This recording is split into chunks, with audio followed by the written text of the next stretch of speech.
দীর্ঘ ১৯ বছর পর গোপালগঞ্জে জনসভা করছে বিএনপি। এ বিষয়ে আরো বিস্তারিত খবরাখবর জানাতে গোপালগঞ্জ থেকে আমাদের সাথে সরাসরি যুক্ত হচ্ছেন বাদল সাহা।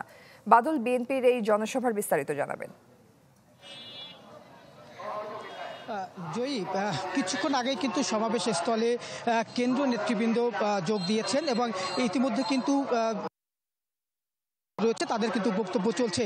এই দীর্ঘ ১৯ বছর পর গোপালগঞ্জে বিএনপি জনসভা করছে, যেহেতু ২০০৪ সালের পর আপনার এই প্রথম কিন্তু এই জনসভা হচ্ছে। কারণ ২০০৪ সালের পর কিন্তু যে আওয়ামী লীগের যে তিনবার যে ক্ষমতা ছিল, তিনবারের সময় কিন্তু কোনো জনসভাই করতে পারেনি। ঢালাইয়ে দৃঢ়তা, নির্মাণে নিশ্চয়তা, প্রিমিয়ার সিমেন্ট, ঢালাইয়ের রাজা।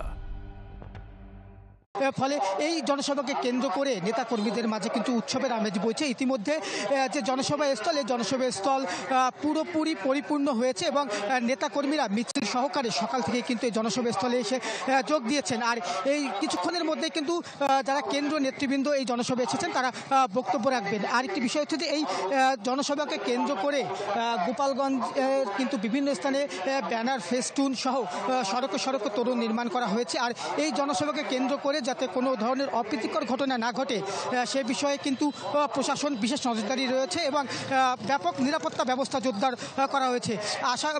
নেতৃবৃন্দরা বলছেন যে বিকেল নাগাদ এই জনসভা শেষ হবে এবং কেন্দ্রীয় যে কর্মসূচি রয়েছে, যে দাবি রয়েছে, এই দাবি তারা জনগণের সামনে পেশ করবেন এবং তারা এই যে রোডম্যাপ, এই রোডম্যাপের নির্বাচনী রোডম্যাপের দাবিতে তারা এই জনসভা করছেন।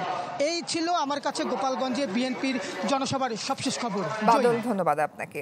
দর্শক, বিএনপির জনসভার খবর জানছিলাম গোপালগঞ্জ থেকে।